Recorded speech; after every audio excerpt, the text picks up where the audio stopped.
So here's something interesting.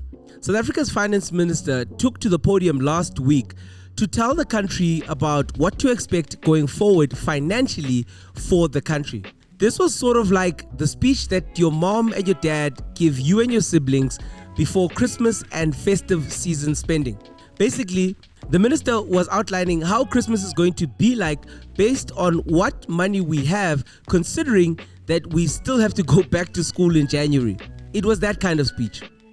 Now, see, the thing is that South Africa has a revenue shortfall of over 22.3 billion rand for the current fiscal year. This is partly because the South African Revenue Services, Sars, has missed its National Treasury tax revenue target. Now, the consequence of this will be an increase in South Africa's debt servicing costs. This is the tough story from Treasury and the Finance Department's medium-term budget policy statement, which was tabled in Parliament on Wednesday, the 30th of October. The Finance Minister, Enoch Godongwana, doubled down on a very many things, including government's fiscal consolidation strategy. Okay, side note, fiscal consolidation is the government policy that aims to reduce debt and deficits by cutting spending and increasing revenues. The goal is to reduce the amount of money that the government owes through tax increases and also spending cuts. Now, our fiscal consolidation efforts as a country have resulted in us reducing spending from 28.6% of GDP in the 2023-24 financial year to 27.6% in the 24-25 years. This is what government has been trying to do for some time now. And to add more stress, there is a slower GDP growth that is projected for the country going forward. Our debt servicing costs are projected to rise at a nominal average rate of 6.9% over the next 3 years. Meanwhile, 5.2% of the budget will continue to go towards servicing debt.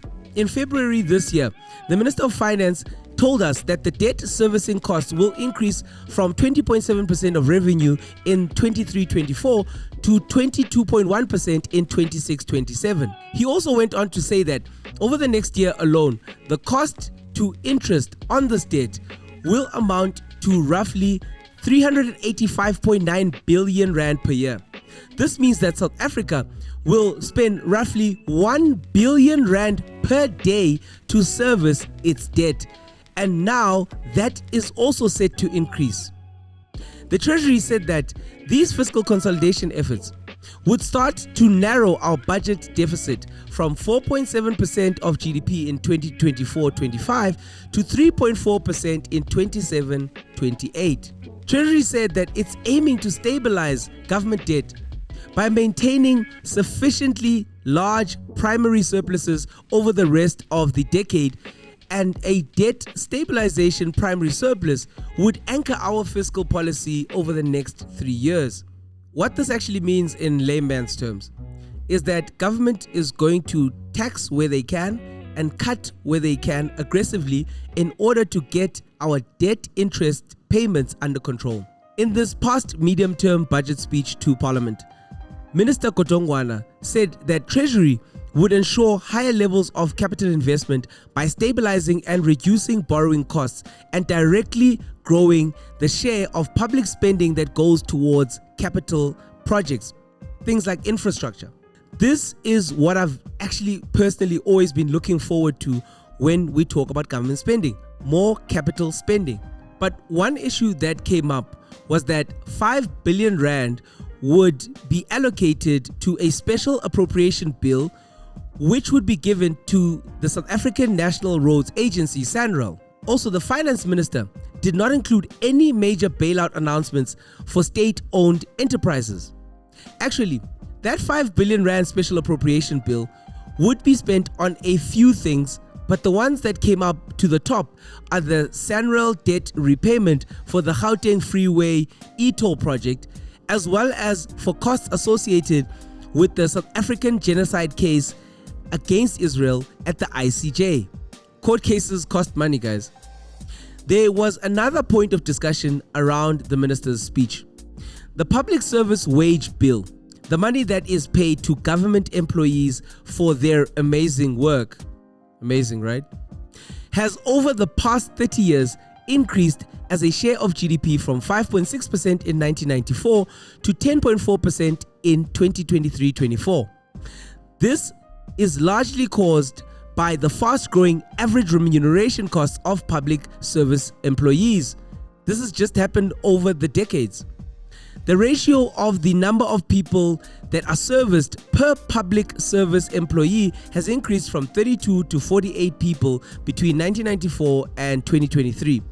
And as a demand for services increases such as healthcare, education, social welfare, and security increases, it adds a lot of pressure on the limited number of public service workers. This is what government is saying. The minister went on to say that, consequently, as part of the strategy to attract and retain skilled professionals in the public sector, government has over the past 30 years had to reform how it works and remunerates public service employees. They've had to offer them more money. They started paying government employees more monies, and this was done mainly through higher wages as well as more benefits and allowance schemes. However, now the higher average remuneration costs have become more and more expensive over time, thus hindering government's ability to effectively grow the public service headcount due to affordability constraints. So the government is now proposing to reactivate early retirement without penalties for public sector employees in a bid to contain its ballooning public sector wage bill.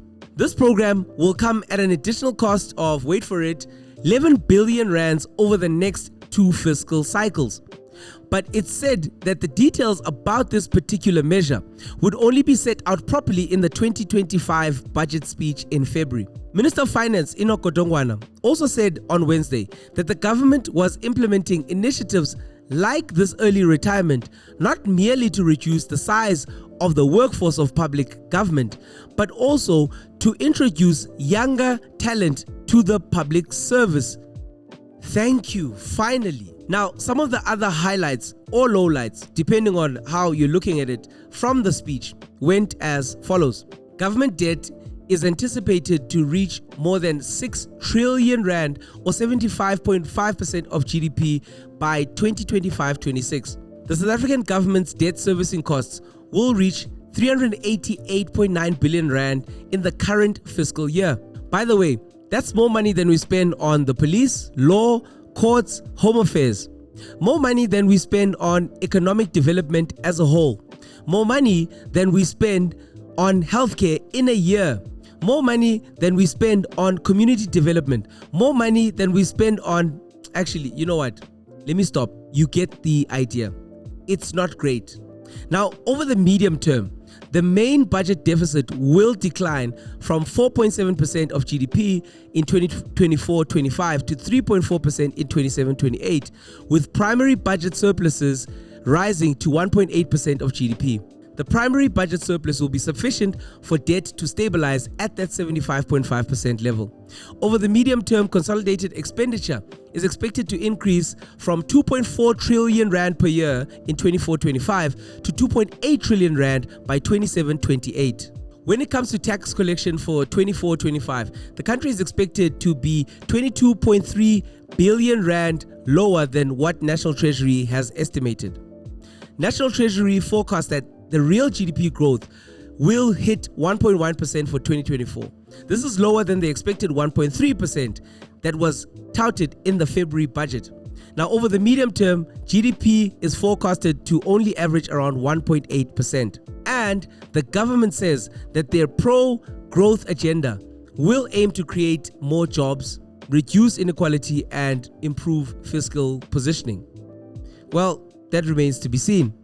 The path to higher growth as a country is going to require that we increase our energy production and we get more reliable transport and logistics systems, and also supply consistently water and electricity to create a more sustainable economic environment.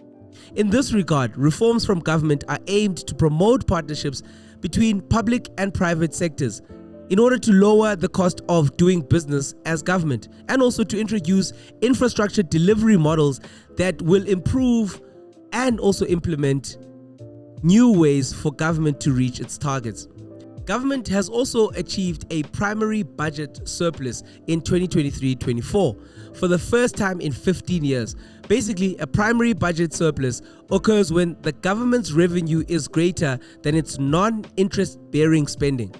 It's like a surplus, but like kind of not really a surplus. But yeah, we've got to take any win, even the small wins. Thank you for watching this video up until this point. I hope that it was just as interesting for you to watch as it was for us to make and to learn about things like fiscal budgeting.